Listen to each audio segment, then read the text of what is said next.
Hello friends, இன்றைக்கி நம்ம பார்க்க போகிறது ஜாப்பனீஸ் சீரீஸான my home heroes season 1 episode 12, அதாவது ஃபைனல் எபிசோடு தான் இன்னைக்குள்ள வீடியோவில் பார்க்க போகிறோம். உங்களுக்கு இந்த வீடியோ பிடிச்சிருந்தது அப்படின்னா லைக் பண்ணிட்டு அப்படி மறக்காமல் நம்ம சேனலை சப்ஸ்கிரைப் பண்ணிடுங்க. இந்த எபிசோடில் சில விஷயங்களும் உங்களுக்கு புரியாத மாதிரி இருக்கும். அதை வந்துட்டு நான் உங்களுக்கு கடைசியில் எக்ஸ்பிளைன் பண்ணுறேன். ஸோ பொறுமையாக வாட்ச் பண்ணுங்கள். சரி வாங்க நம்ம வளவலன்னு பேசாமல் இன்னைக்குள்ள கதைக்குள்ளே போகலாம். இன்றைக்கி நம்ம பார்க்க போகிறது my home heroes season 1 episode 12, அதாவது ஃபைனல் எபிசோட். ஒரு சின்ன பொண்ணு வந்துட்டு பீச்சில் வந்து குளிச்சுட்டு இருக்கும் போது தண்ணிக்குள்ளே மூழ்கிற மாதிரியா இருக்கிறா. யாராச்சும் காப்பாத்துங்க காப்பாத்துங்க அப்படின்னு கத்திட்டு இருக்கோம். இப்ப அப்படியே மூச்சு விட முடியாம அவ தண்ணிக்குள்ள முழுக்க போறா. ரேகா கவலைப்படாத அப்படின்னு சொல்லி நம்ம ஹீரோ போய் காப்பாத்திருப்பான். நீ செத்துட்டாலும் இந்த உலகம் அது பாட்டு ஓடிக்கிட்டே தான் இருக்கும், அதனால செத்துப்போ அப்படின்னு சொல்லி நம்ம ஹீரோ வந்து அவன் கழுத்தை நெரிக்கிறான். இந்த அபார்ட்மெண்ட்ல தானே சவுண்ட் வருதுன்னு கம்ப்ளைண்ட் பண்ணாங்க அப்படின்னு போலீஸ் வராங்க. நம்ம ஹீரோ கழுத்தை நெரிச்சுக்கிட்டே மாட்டரி வந்து பிளாஷ்பேக்கை யோசிக்கிறான். எங்க அப்பா ஒரு கவர்மெண்ட் அபிஷியல், எங்க அம்மா ஒரு டீச்சர். அவங்க ஒர்க்ல மட்டும் தான் கான்சன்ட்ரேட் பண்ணாங்க, நான் படிப்புல மட்டும் கான்சன்ட்ரேட் பண்ணேன். அவங்க செலக்ட் பண்ண பொண்ணை கல்யாணம் பண்ண. என் லைஃப்ல லவ்னா என்னன்னே தான் தெரியாமையே தான் இருந்தேன். என் பையனை பாக்குற வரைக்கும் அட இது என்ன ஃபீலிங்.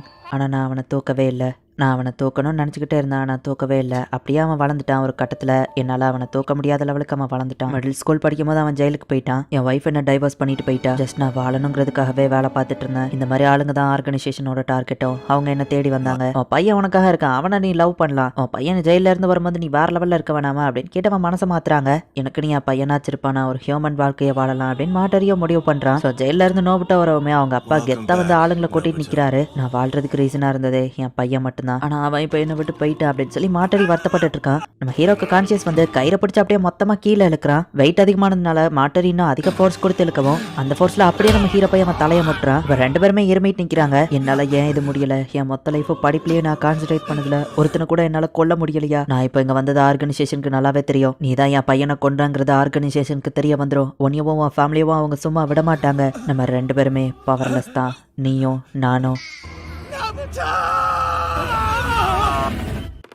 அப்படின்னு மாட்டரி தன்னைத்தானே குத்திக்கிடுவோம். ஏன் இப்படி பண்ண நம்ம ஹீரோ கேட்கறான். என்னால உன்னை கொல்ல முடியாம இருக்கலாம், நீ என்ன கொண்டான்னு தெரிஞ்ச ஆர்கனைசேஷன் உன் ஃபேமிலியை சும்மா விட மாட்டாங்க அப்படின்ட்டு மாட்டரி இப்ப கீழே விழுந்துருதான். அந்த நேரம் பார்த்து போலீஸும் அங்க வந்துருந்தாங்க. அவங்க அபார்ட்மெண்ட்ல சவுண்ட் வந்திருக்குன்னு கம்ப்ளைண்ட் பண்ணிருக்காங்க. கதவை திறங்கன்னு போலீஸ் சொல்றாங்க. நான் போலீஸ் கிட்ட சரண்டர் ஆயிருதான் நம்ம ஹீரோ சொல்லியிருப்பான். ஆனா ஆர்கனைசேஷன் ஃபேமிலியை சும்மா விட மாட்டாங்க. சோ இது அதுக்கான டைம் இல்ல அப்படின்னு நம்ம ஹீரோ யோசிச்சுட்டு மாட்டரி இப்ப லைட்டா எந்திக்கிறான். சில பேர் போலீஸ்னாலே அரெஸ்ட் பண்ணிடுவாங்களோன்னு பயப்படுவாங்கப்பா. இங்க பாருங்க, நாங்க உங்களை அரெஸ்ட் பண்ண வரல அப்படின்னு போலீஸ் வெளியே நின்று சொல்லிட்டு இருக்காங்க. இந்த மாட்டரி சவுண்ட் போட்டக்கூடாதுன்னு நம்ம ஹீரோ அவன் கழுத்து நெரிச்சு சீக்கிரம் அவனை கொல்ல ட்ரை பண்றான். அவன் கத்தி எடுத்து நம்ம ஹீரோவை குத்த போகவும் நம்ம ஹீரோ அவனை பிடிச்சி கழுத்தை நெரிக்கிறதுல கான்சென்ட்ரேட் பண்றான். அளவு என்ன சவுண்ட் கேக்குது, நீங்க தான் ஏதாச்சும் பேசுறீங்களா, நாங்க உங்களை ஏதோ பண்ண மாட்டோம், கதவை மட்டும் திறங்க அப்படின்னு சொல்லி போலீஸ் சொல்றாங்க. இப்ப மாட்டரி செத்துட்டான். சாரி சார், நான் கொஞ்சம் பிஸியா இருக்கேன்னு நம்ம ஹீரோ சொல்லவும் இப்ப வாச்சு பதில் சொன்னாங்களே, சார் கொஞ்சம் கதவை திறங்க, சவுண்ட் வருதுன்னு கீழ் வீட்டுல இருக்கவங்க கம்ப்ளைண்ட் பண்ணாங்கன்னு சொல்லவும், சாரி சார் என்னால முடியாது, ஒரு ஹாம்ஸ்டர் தப்பிச்சு ஓடிடுச்சு, அதை பிடிக்க நான் துரத்தி போய் தான் கீழே விழுந்துட்டேன், அந்த சவுண்ட் தான் கேட்டிருக்குன்னு சொல்லவும், அட கதவை திறங்கன்னு போலீஸ் சொல்றாங்க. என் பொண்ணு ஆசையா வளர்க்குற ஹாம்ஸ்டர், கதவை திறந்தா அது வெளியே தப்பிச்சு ஓடிடும். எல்லாம் முடிஞ்சதுக்கு அப்புறம் நானே போலீஸ் ஸ்டேஷன் வர, எங்க வரணும்னு சொல்லுங்க நம்ம ஹீரோ கேக்குறான். நீங்க போலீஸ் ஸ்டேஷன்லாம் வரணும்னு இல்ல, கீழ் வீட்டுல இருக்கிறவங்க சவுண்ட் வருதுன்னு சொன்னாங்க, சவுண்ட் வராம பாத்துக்கோங்க,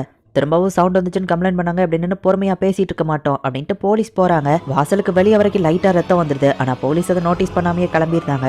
ஸோ ஒரு வழியெல்லாம் முடிஞ்சது. நம்ம ஹீரோ போயிட்டு அவன் கையை வாஷ் பண்ணிட்டு இருக்கான். நம்ம ஹீரோ ஒய்ஃப் கிட்ட இருந்து நம்ம ஹீரோக்கு மெசேஜ் வருது. என்னாச்சு, ஏன் நீங்க வீட்டுக்கு வரல, ஏதோ பிரச்சனையா அப்படின்னு நம்ம ஒய்ஃப் கேட்கறா. மாட்டரிக்காக வெயிட் பண்ணிட்டு இருந்த ஆளு இப்ப மேல வந்து பாக்குறான். கதவை தட்டி எந்த சவுண்டும் இல்லைன்னு இப்ப கதவை திறந்து உள்ள போய் பாக்குறான். அந்த இடம் ஃபுல்லா குப்பையா இருக்கு. அவரோட ஷூவை இந்த இடத்துல காணுமே, ஒருவேளை அவர் இங்கிருந்து போயிட்டாரோ, எங்க போயிருப்பாருன்னு தெரியலையா அப்படின்னு சொல்லி கோபாவுக்கு அவன் கால் பண்ணிட்டு வெளியே போயிருந்தான். நம்ம ஹீரோ டெட் பாடியோட பாத்ரூம்குள்ள தான் ஒளிஞ்சிருக்கான். போலீஸ் வந்தாங்களான்னு கொஞ்ச நேரம் நான் தள்ளி போயிட்டு திரும்ப வந்து பார்த்தா அவரை காணோம். எப்படியும் அவர் ரொம்ப தூரம் போயிருக்க மாட்டாருன்னு நம்ம சொல்லவும், அவனை விட்டுற அவ்வளவுதான், மாட்டரி திரும்ப இந்த ஆர்கனைசேஷனுக்கு வரமாட்டான், அவன் பையன் இல்லங்க போது அவன் என்ன ஆர்கனைசேஷனுக்கு வேஸ்ட் தான் அப்படின்னு சொல்லி கோபா சொல்றான். அடுத்த ஜாப்க்கு மூவ் ஆன் ஆக வேண்டியதா அப்படின்னு கோபா யோசிக்கிறான். அனி என்னால இன்னைக்கு நைட்டு வீட்டுக்கு வர முடியாதுன்னு நம்ம ஹீரோ சொல்லவோ, ஏதோ பிரச்சனையா நான் ஹெல்ப் பண்ணணுமான்னு வா கேட்கறா. பொண்ணை ஹாப்பியா பாத்துக்கிறது தான் நம்ம கடமை, நீ அவா கூட மத்ததை நான் பாத்துக்கிறேன் அப்படின்னு நம்ம ஹீரோ காலை கட் பண்றான். அவர் எப்போ வருவாரான்னு ரேகா கேட்கவும், அவர் வர லேட் ஆகும், நம்மள சாப்பிட சொல்லிட்டாருன்னு வா சொல்றா. டிவில மழை பெய்யுதுன்னு சொல்றாங்க, அப்பா அதுல நனையாம இருந்தா சரிதான். ஆக்சுவலி நான் எலிமெண்டரி ஸ்கூல் படிக்கும் போது கடல்ல மூழ்க இருந்த டயத்துல நான் செத்துருவன் தான் நான் அன்னைக்கு நினைச்சேன். ஆனா அவர் என்ன கரெக்டா டயத்துக்கு வந்து காப்பாத்தினாரு. கிட்டத்தட்ட அவர் என்னோட சூப்பர் ஹீரோ மாதிரின்னு சொல்லலாம். எதனால இப்ப நான் இதை சொல்றேன்னா, நோபுட்டோ பிரச்சனையிலயும் சரி அன்னைக்கும் சரி எப்பவுமே அவர் என்ன கண்காணிச்சிட்டே இருக்காரு. எனக்கு பிரச்சனைன்னா அவர் வந்து நிக்காருல அப்படின்னு ரேகா அவங்க அம்மாட்ட சொல்லிட்டு இருக்கா. அவர் வர வெயிட் பண்ணுவோம் அப்படின்னு அவங்க வெயிட் பண்றாங்க.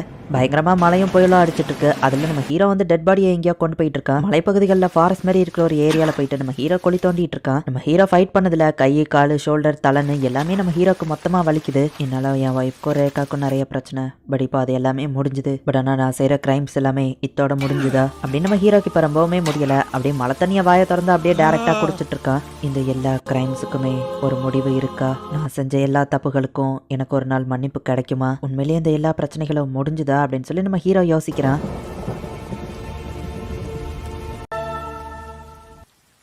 எல்லா வேலையும் முடிச்சு அடுத்த நாள் நம்ம ஹீரோ வீட்டுக்கு வந்தா அவன் ஒய்ஃப் வாசல்லையே வெயிட் பண்ணிட்டு இருக்கா. எவ்வளவு நேரமா நீ வெயிட் பண்ற நம்ம ஹீரோ கேட்கவோ பலார்னு சவுட்லயே ஒண்ணு விடுறா. நீங்க மொத்தமா எங்களை விட்டு போயிட்டீங்களோன்னு நினைச்சேன். நான் உங்களை இழந்துட்டேனோன்னு நினைச்ச தெரியுமா அப்படின்னு சொல்லி அவ ஆள ஆரம்பிக்கிறா. ஒருவேளை நம்ம ஹீரோ இறந்து போயிட்டானோ அப்படின்னு சொல்லி அவ வருத்தப்பட்டு இருந்திருக்கா. எல்லா பிரச்சனைகளுமே முடிஞ்சுது அப்படின்னு நம்ம ஹீரோ சொல்றான். நம்ம ஹீரோ வீட்டுக்குள்ள வந்து பார்த்தா அடுத்த நாள் வரைக்கும் அவங்க யாருமே சாப்பிடாம நம்ம ஹீரோக்காக எல்லாம் அப்படியே இருக்கு. நைட் ஃபுல்லா எங்க தான் போயிட்டீங்க, உங்களுக்காக வெயிட் பண்ணோம் தெரியுமா அப்படின்னு ரேகா வந்து நிக்கிறா. ஒரு முக்கியமான வேலைமா அப்படின்னு அவங்க அப்பா சொல்லவும் அம்மா தான் ரொம்ப வருத்தப்பட்டாங்க. இனிமே அப்படியே அவங்கள வருத்தப்பட வைக்காதீங்க அப்படின்ட்டு கிளம்புறா. திரும்ப ஒரு வழியா நான் வீட்டுக்கு வந்துட்டேன் அப்படின்னு நம்ம ஹீரோ யோசிக்கிறான். இப்போ ரெகுலரா வேலைக்கு போற மாதிரியே நம்ம ஹீரோ அடுத்த நாள் வேலைக்கு போறான். ரேகாவோ காலேஜ்க்கு போறா. காசன் வீட்டு வேலையை பாக்குறா.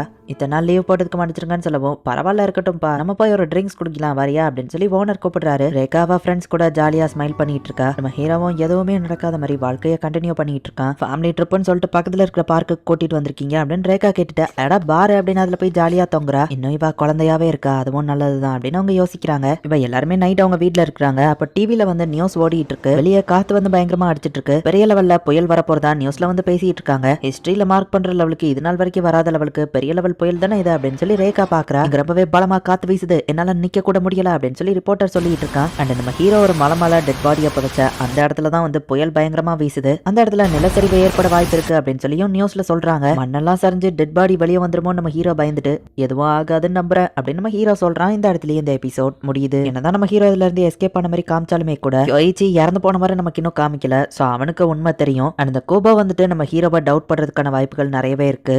ஸோ மேபி சீசன் 2 வந்தாலும் வரலாம். ஒருவேளை அப்படி வந்துச்சு அப்படின்னா கண்டிப்பாக நான் அதை தமிழ் டப் பண்ணி போடுறேன். அண்ட் உங்களுக்கு இந்த வீடியோ பிடிச்சிருந்தது அப்படின்னா லைக் பண்ணிட்டு அப்படி மறக்காம நம்ம சேனலை சப்ஸ்கிரைப் பண்ணிருங்க. தேங்க்யூ ஃபார் வாட்சிங். Bye guys. இன்னொரு புது அனிமையில் ஃபர்ஸ்ட் எபிசோட்ல மீட் பண்ணலாம்.